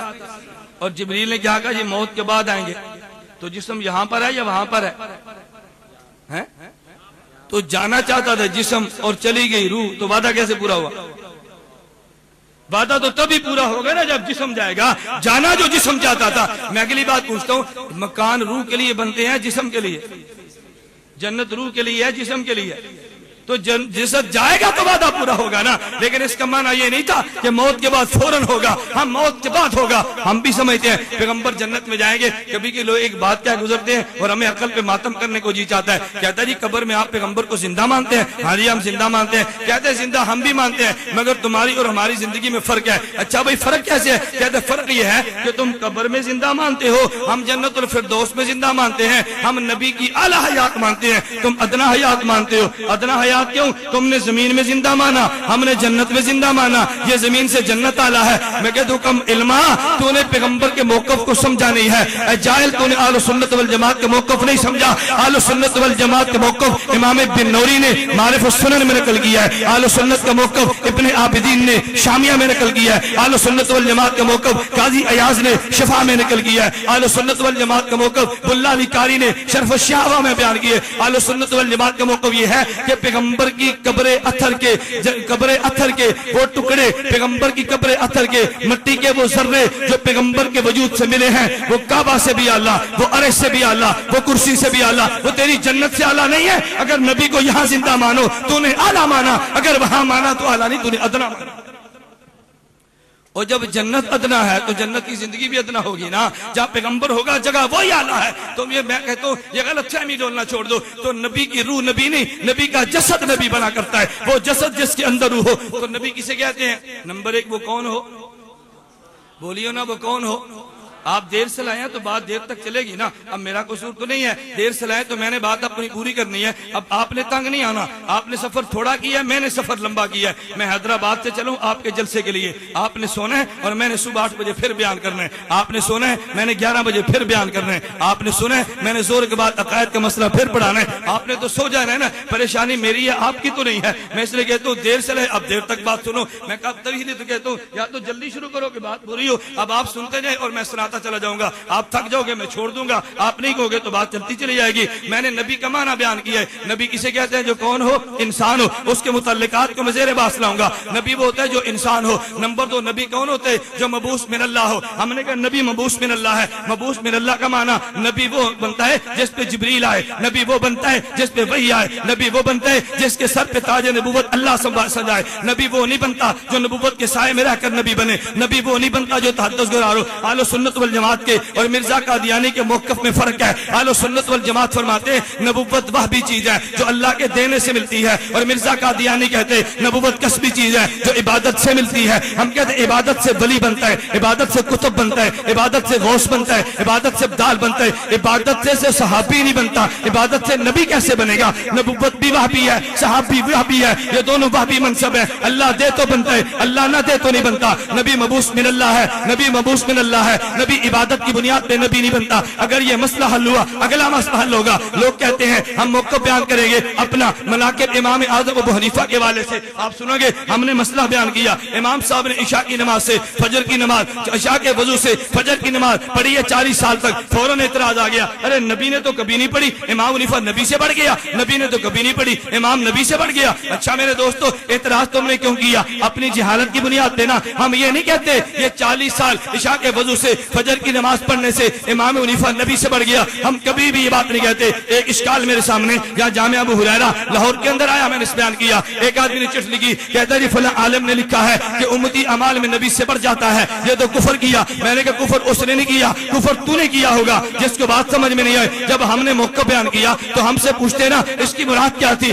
اس کا معنی یہ نہیں ہے۔ میرے دوستو بات ذہن نشین فرما لو، ہم کہتے ہیں نبی مبعوث من اللہ ہوتا ہے، عبادت سے نبی نہیں بنتا۔ نبی ہمیشہ اس وقت نبی بنتا ہے جب اللہ اس کو نبوت دے، اللہ اس پہ وحی اتارے، اس پہ جبریل ہے، تب نبی بنتا ہے نا۔ عبادت وہی ہوگا کہ نبی نے زندگی میں ایک حج کیا، امتی 60 حج کرے گا۔ نبی نے قرآن ایک مرتبہ پوری زندگی میں پڑھا اور قاری 1000 مرتبہ پڑھے گا۔ آپ کہتے ہیں ایک مرتبہ پڑھا، ہاں بھائی ایک مرتبہ پڑھا، وہ کیسے پڑھا؟ اللہ کے نبی پہ قرآن اترا تو 23 سال میں مکمل ہوا نا۔ حضرت جبریل اور پیغمبر نے دور کیا تو پورے قرآن کا دور تو ایک بار ہوگا۔ آپ روایات پڑھتے ہیں نا، کبھی روایت کا معنی نہیں سمجھتے۔ ہم کہتے ہیں جی اللہ کے نبی فرماتے ہیں جبریل ہر سال آتے، قرآن کا دور ایک مرتبہ ہوتا، جب آخری سال آئے تو دور 2 مرتبہ ہوا۔ میرے دوستو جبریل کے ساتھ پیغمبر کا اتنا دور ہوتا ہوگا نا جتنا قرآن نبی پہ اترا تھا، جو اترا ہی دور کا معنی کیا ہوا؟ تو نبی پہ 23 سال پہ قرآن مکمل ہوا تو 23 سال کے بعد حضور نے قرآن کتنی بار پڑھا ہوگا؟ اور یہ قرآن پڑھنے والا بچہ یہ تو 8 سال کی عمر میں حافظ بنا، روزانہ 1 مرتبہ 2 مرتبہ 20 مرتبہ 100 مرتبہ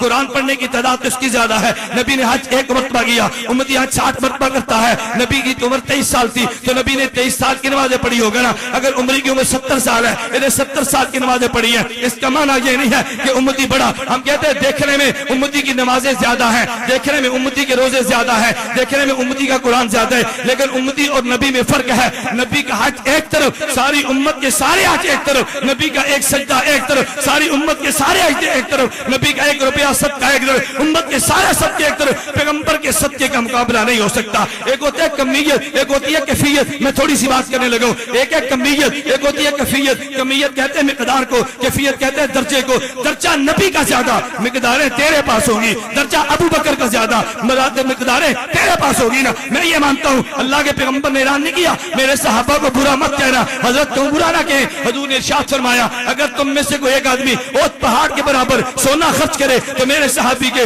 مٹھی جو کے برابر بھی نہیں ہو سکتا۔ اب مٹھی جو زیادہ نہیں، پہاڑ کا سونا زیادہ ہے، لیکن صحابی کے سونا، تیرا سونا مٹھی جو کے برابر نہیں ہوتا۔ میرے دوستوں میں بات کرنے لگو، عمل کی مقدار میں امتی عمل زیادہ کر جائے گا، لیکن کیفیت اور حالت اور درجے میں امتی نبی گیا صحابی کے برابر بھی نہیں ہو سکتا۔ ہمارا موقف اور تھا، تو نے موقف اور بیان کر دیا۔ میں ایک جملہ کہنے لگا، یہ جملہ فقیر سے سنو گے، ممکن ہے تمہیں تلاش کرنے سے نہ ملے۔ میں ایک بات کہتا ہوں کہ نبی کا عمل کیفیت میں کیوں بڑھتا ہے، امتی کا عمل نبی کے عمل کے برابر کیوں نہیں آتا، یہ توجہ رکھنا۔ میرے دوستوں میں ایک بات کہتا ہوں، ہمارا اہل سنت والجماعت کا موقف یہ ہے کہ نبی کائنات میں سب سے اعلیٰ، نبی اعلیٰ، امتی ادنا۔ سوال یہ ہوگا کہ نبی اعلیٰ کیوں ہے؟ نبی کے اعلیٰ ہونے پہ اپنے اپنے دلائل ہیں کہ نبی اعلیٰ کیوں ہے۔ نبی کے اعلیٰ ہونے کی ایک دلیل یہ ہے کہ نبی کا خمیر جس خمیر مٹی سے بنا وہ خمیر سب سے اعلیٰ، اور مٹیریل اچھا ہو تو چیز اچھی تیار ہوتی ہے نا۔ نبی سب سے اعلیٰ۔ نمبر 2، نبی کے برابر اللہ نے کسی کو کردار نہیں دیا، نبی کا کردار اعلیٰ تو نبی سب سے اعلیٰ نا۔ نمبر 3، نبی نے عبادت کی اور عبادت کی کیفیت نبی کی سب سے اعلیٰ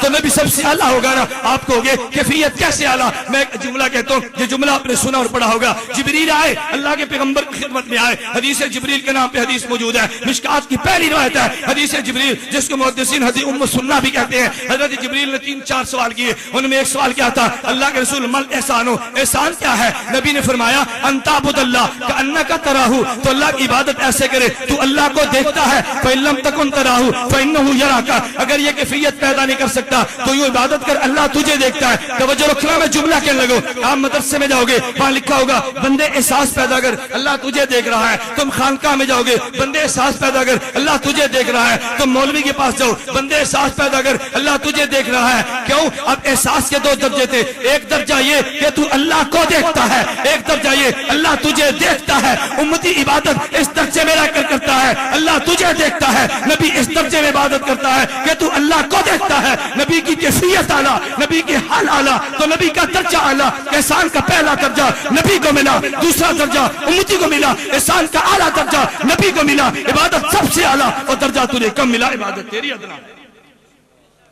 اللہ کرے یہ احسان کا معنی سمجھ آئے۔ میں نے عرض کیا نا نبی کا عمل اعلیٰ کیوں ہوتا ہے، صحابی کا عمل اعلیٰ کیوں ہوتا ہے؟ اس کی وجہ نبی عبادت کرتا ہے عالم مشاہدہ میں رہ کے، اور امتی عبادت کرتا ہے عالم غیبوبت میں رہ کے۔ عالم غیبوبت کی عبادت اور ہوتی ہے اور عالم مشاہدہ کی عبادت بچے کو پتا ہو کہ قاری صاحب مجھے دیکھ رہے ہیں اور پھر نفل پڑھے، پتا ہو قاری صاحب مجھے دیکھ رہے ہیں پھر پڑھے، اور اگر یہ پتا ہو قاری صاحب کو میں دیکھ رہا ہوں تو پھر پڑھے، فرق ہے یا نہیں سمجھے؟ وہی فرق ہے نا. تو نبی عبادت کیسے کرتا ہے کہ میں دیکھ رہا ہوں، امتی عبادت کیسے دیکھتا ہے کہ اللہ دیکھ رہا ہے. تو دونوں میں فرق ہوگا نا. اس احسان کے مرتبے کے بدلنے سے پیغمبر کی عبادت کی کیفیت بدل جاتی ہے. کیفیت بدلی، نبی کی عبادت بدل گئی. اب امام اعظم ابو حنیفہ رحمہ اللہ تعالی 40 سال نہیں 40,000 سال عشاء کے وضو سے نہیں 24 گھنٹے باوضو ہو کے نفلیں پڑھتے رہے. تم نبی کی بات کرتے ہو، ادنا صحابی کے جوتے کے برابر بھی امام اعظم ابو حنیفہ نہیں ہو سکتے. ہمارا موقف ہے، لیکن تم جیسے جاہلوں کو ہم امام صاحب کے پخانے کے برابر بھی نہیں سمجھتے. ہاں، یہ مطلب نہیں ہے اگر امام صاحب نبی کے برابر ہے تو ہم تمہارا مقام بھی مان لیں. یہ بات ذہن نشین فرما لو. ہم امام ابو حنیفہ کو صحابی کے جوتے کے برابر بھی نہیں سمجھتے، لیکن تمہیں بھی کسی کھاتے میں رکھتے کہ تمہارے کہنے پہ امام حنیفہ کو چھوڑ دے، تمہارے جملے پر امام صاحب کو چھوڑ دے، تمہاری فقہ پر امام کے مسئلے سے رجوع کر لیں. ایسا بھی نہیں ہوگا. ان خیالستو محالستو جنو. تو میں نے عرض کہ نبی کون ہوتا ہے؟ مبعوث. بولیے نبی کون ہوتا ہے؟ اب میں تمہاری تھکاوٹ دور کروں گا یا بیان کروں گا؟ تھکاوٹ آپ نے دور کرنی ہے، جاگنا آپ نے، میں نے تو بیان کرنا ہے. مبعوث من اللہ ہوگا. نمبر 3، نبی کون ہوتا ہے؟ جو معصوم عن الخطا. نبی کون ہوتا ہے؟ جو معصوم عن تھک جاؤ تو مجھے دس دینا نہ، مجھے بتا دینا. ایسا نہ ہو کہ آپ لوگ پھر کھسکنا شروع ہو جائیں. بتا دیں. میں اس لیے حضرات سے کہتا ہوں نا کہ بیان جلدی شروع کراؤ اور مطلب کی باتیں کے علاوہ جب آپ لوگ لیٹ لاؤ گے تو جو بات میں کہنا چاہتا ہوں پھر پوری نہیں ہو پاتی اور بات پھر وہیں رہ جاتی ہے. پھر مجھے شارٹ شوٹ کر کے ادھر ادھر چھانٹ کر کے اپنے جو ہے نا وہ جلدی جلدی کرنا پڑتا ہے. پھر میں رفتار تیز کرتا ہوں، کہتے ہیں مولانا آپ کی رفتار تیز ہے. میں نے کہا وقت تھوڑا ہو اور سفر لمبا ہو تو پھر آدمی کو رفتار تیز کرنی پڑتی ہے نا. میں سپیڈ تیز کروں پھر ٹھیک نہیں ہوتا، جملہ سخت کہہ دوں پھر ٹھیک نہیں ہوتا، بات لمبی کہہ دوں پھر ٹھیک نہیں ہوتا، نقطے چھیڑ دوں پھر ٹھیک نہیں ہوتا. تو کوئی بات ٹھیک تو ہوگی یا نہیں ٹھیک ہوگی؟ اس لیے میرے دوستوں میں کہتا ہوں جب آپ کہہ دو گے میں بات ختم کر دوں گے، جب آپ نہیں کہو گے پھر بات چلتی جائے گی. اس طرح ہمارے یہاں چند دن پہلے میں ایک جگہ مناظرہ پڑھانے کے لیے گیا. میں نے کبھی ریکارڈ کیوں نہیں کرتے؟ وہ دوڑتے گئے اور ایک مووی والے کو لے کر آئے. کہتے جی مولانا آپ کا پورا بیان ویڈیو کی آنکھ میں ہوگا. 2 گھنٹے لگے تو کیمرے نے کام چھوڑ دیا. میں نے کہا میرا کیا قصور ہے؟ تمہارے ذہن میں تھا کہ 2 گھنٹہ مناظرہ پڑھائے گا تو بات ختم ہو جائے گی. اب میں نے تو مناظرے کو آخر تک دلائل کی بات ہے نا، دلائل تو چلیں گے. میں نے آج علماء کنونشن میں ایک بات کی، میں آپ سے بھی کہتا ہوں انشاءاللہ اس پہ عمل ہوگا انشاءاللہ. میں نے حضرات سے گزارش کی آپ ایک بات کا اہتمام کرو. ہم لاہور میں کانفرنس رکھے اور کانفرنس 3 دن کی ہو، عشاء کے بعد شروع ہو اور 12 بجے پر ختم ہو جائے اور بیان صرف ایک ہو. 3 دن ہو، ایک جگہ پر ہو اور ہر روز ہو. بیان سنو جا کر سو جاؤ، روز کو پھر آؤ پھر سنو پھر سو جاؤ، 2 دن پھر آؤ پھر سنو. 3 دن کا اجتماع ہو، عشاء کی نماز کے بعد ہو اور ایک ہی بیان ہو. پھر عقائد چلیں، پھر دلائل چلیں، پھر مسائل چلیں، پھر دلائل چلیں، پھر چٹیں ہیں، پھر جواب چلیں. میں کہتا ہوں 3 دن کا ایک اجتماع ایک بیان کے ساتھ آپ کر لو اور سارے باطل کی سرکوبی اور باطل کے دوڑنے کی ذمہ داری میں لے لوں گا. لیکن کرو ایسے جیسے بیان کا حق ہوتا ہے، دلائل سنو جیسے سننے کا حق ہوتا ہے. بیان کے بعد چٹیں ہیں، پھر سوال ہیں، پھر جواب ہے، پھر عقائد پر مسائل آئیں گے نا، مسائل پر دلائل آئیں گے تو باتیں حل ہوگی نا. اصل میں بات کہتا ہوں بعض رات میری بات میں نالا ہوتے ہیں، نالا ہونا نہیں چاہیے.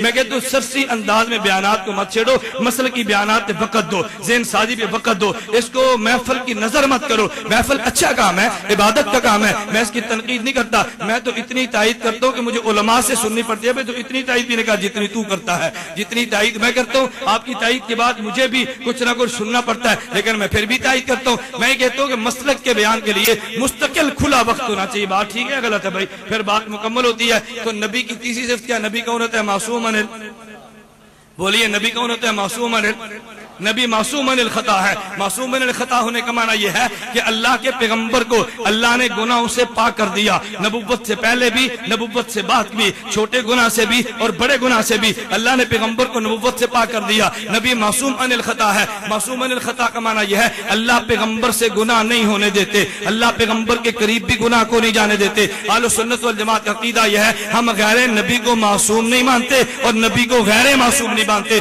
جو نبی مانے اور معصوم نہ مانے ہم اس کو بھی سنی نہیں سمجھتے، اور جو غیر نبی کو معصوم مانے ہم اس کو بھی سنی. بولیے نا.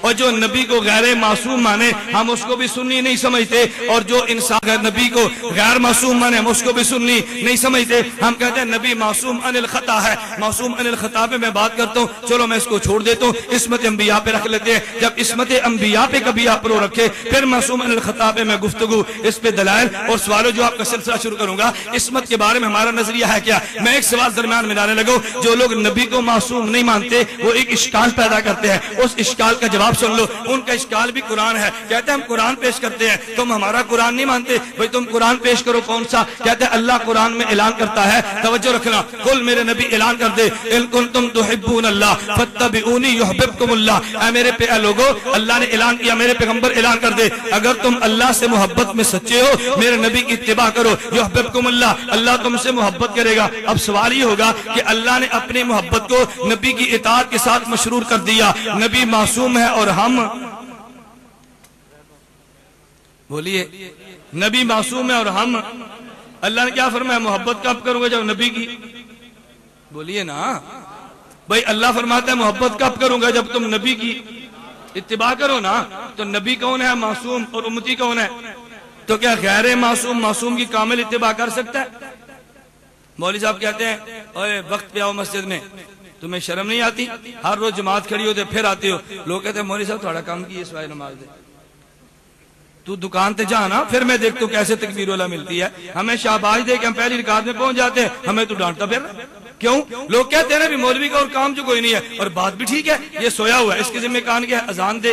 اس کے ذمہ کان کیا ہے؟ نماز پڑھا رہے. تو اس کے لیے تو نماز پڑھنی آسان ہے نا. اگر مولوی صاحب اذان کے ساتھ بھی مسجد میں آئیں ان کے لیے مشکل نہیں ہے, اور عوام کو کہ تم دکان چھوڑو ہر اذان پہ آؤ, عوام کے لیے مشکل ہے نا. جمعے کے دن اذان ہو تم بیٹھو مسجد میں آ کر, یہ بڑا مشکل ہے نا. تو لوگ کہیں مولوی صاحب تمہارا اور کام نہیں تھا, اگر تم اذان کے وقت آ گئے تو کون سا کمال کیا؟ کمال تو میرا ہے کہ میں کاروبار کو چھوڑ کر جماعت میں پہنچایا. لوگ بات تو بڑی معقول کہتے ہیں. میں یہ بات کے لوگوں اشکال کیا کیا؟ اللہ فرماتے ہیں محبت تب کروں گا جب میرے نبی کی اتباع کرو. تو سوال پیدا ہوگا, نبی معصوم ہے اور امتی غیر معصوم ہے, تو غیر معصوم تو معصوم کی اتباع کر ہی نہیں سکتا. پھر اللہ نے حکم کیسا دے دیا؟ اس لیے تم کہہ دو کہ نبی معصوم نہیں ہے, تاکہ غیر معصوم کی اتباع تو کر سکتا ہے مگر غیر معصوم کی اتباع نہیں کر سکتا. میں کہتا ہوں کم عقل, تجھ میں اور ہم میں فرق یہ ہے کہ تو نے مسئلہ غلط اس لیے بیان کیا کہ تو نے قرآن آدھا پڑھا. اگر قرآن پورا پڑھتا پھر تجھے اشکال پیدا نہ ہوتا. اگر قرآن پورا پڑھتا تو مسئلے میں اشکال پیدا نہ ہوتا. جیسے ہم کہتے ہیں نا اللہ کی بات مانو, نبی کی بات مانو, ائمہ کی بات مانو.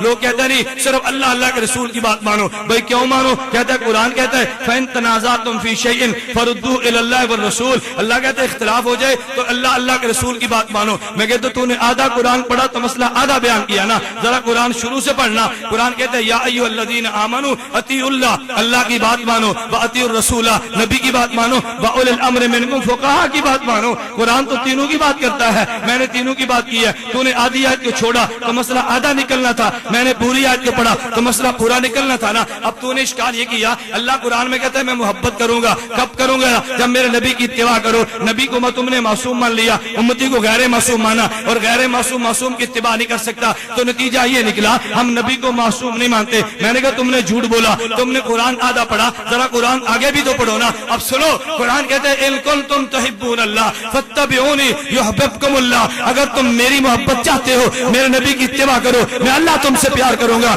یا اللہ تو ہم سے پیار کرے گا. تو نے عجیب شرط لگا دی ہے. شرط تو نے کون سی لگائی؟ جیسے مولوی صاحب نے مسجد میں بیان کیا, وہ لوگوں گناہوں سے بچو, گناہوں سے بچو, اللہ کو راضی کرو. اگر تم نے گناہ کیا پل صراط سے کیسے گزرو گے؟ مولوی صاحب نے مسئلہ بیان کر دیا. ارے پل صراط تو ایسا ہے 500 سال چڑھتے ہوئے, 500 سال گزرتے ہوئے, 500 سال اترتے ہوئے, 1500 سال کا لمبا سفر ہے. بال سے زیادہ باریک ہے, تلوار سے زیادہ تیز ہے. گناہوں سے بچو ورنہ پل صراط سے نہیں گزرو گے. ایسا مشکل پل صراط. ایک دیہاتی کھڑا ہوا, وہ جٹ کھڑے ہو کر کہتا ہے مولوی صاحب سیدھی گل اللہ نے لگانا ہی کوئی نہیں, ایسے پل تو کوئی لنگ سکتا ہے. ایڈیاں شرطاں 1500 سال لنگ جان لمبن پل صراط, وال تو بریک ہے, تلوار تو تیز ہے. اس پل صراط تو تیرا پیو لنگے گا, ساڑھے کو تو لنگن نہیں ہوتا. اب لوگوں نے اعتراض کر مانا کیوں؟ وہ پل صراط کا معنی جو نہیں سمجھتے تھے. اگر مولوی پہلے پل صراط کا معنی بیان کرتا, معنی کے بعد وضاحت کرتا, اس کی صورت مثالیہ بیان کرتا, شریعت اور عقل کو ملا کر بات کرتا, اشرف الجوام حکیم الامت تھانوی کی عبارت لاتا تو مسئلہ پیش نہ آتا نا. اس نے کم علمی کی بات کی, عوام اس سے پریشان ہوگی. یہ ایسے تھا, مولوی صاحب نے جمعے کی نماز پڑھائی نا, اب ظاہر ہے گرمی تھی, مولوی صاحب نے بیان لمبا کر دیا، 2:30 بج گئے، 3 بج گئے، لوگ کہتے ہیں مولوی صاحب تم نماز جلدی شروع کرو، اتنی سخت گرمی ہے۔ مولوی کہتے ہیں دنیا کی گرمی برداشت نہیں کر سکتے، جہنم کی گرمی برداشت کر لو گے؟ اور لوگوں نے کہا کہ نماز تو اس لیے پڑھے گی جہنم میں نہ جائیں، یہ تو ایکسرسائز کرا رہا ہے، پھر ہمیں نماز پڑھنے کی ضرورت ہی کیا؟ اب دیکھو دلیل خود غلط ہے رہنا، اور گناہ عوام کا، جی عوام مولوی کے مخالف ہے، عوام مخالف نہیں ہے، تم نے عوام کو مسئلہ سمجھایا نہیں ہے، ورنہ عوام کیسے مخالفت کرے گی؟ اب میں نے کہا لوگوں نے یہی اعتراض کیا، کہتے ہیں یا اللہ تو کہتا ہے میں محبت تب کروں گا جب نبی کی اتباع کرو، نبی معصوم ہے، یا تو ہمیں معصوم بناتا یا نبی کو غیر معصوم بنا دیتا، غیر معصوم معصوم کی اتباع نہیں کرتا۔ اللہ کی طرف سے میں کہتا ہوں زبان حال کا جواب یہ ہے، اے کم علم اور کم عقل بندے، تو نے قرآن کو پڑھا نہیں ہے، میرے اللہ کے علم میں تھا، کاش کم عقلوں نے اشکال کرنا تھا۔ اللہ نے آگے جواب دیا، فرمایا یحببکم اللہ، اللہ تم سے محبت کرے گا، میں اللہ جانتا ہوں کہ میرا نبی معصوم ہے، بنایا جو میں نے ہے، میں جانتا ہوں امتی غیر معصوم ہے، بنایا جو میں نے ہے، اور میں یہ بھی جانتا ہوں کہ غیر معصوم کی اتباع نہیں کر سکتا، لیکن تم نے پریشان نہیں ہونا، یحببکم اللہ، میں تم سے محبت بھی کروں گا، اور جو تم سے کوتاہی رہ جائے گی ویغفر لکم، میں تمہیں معاف بھی کر دوں گا۔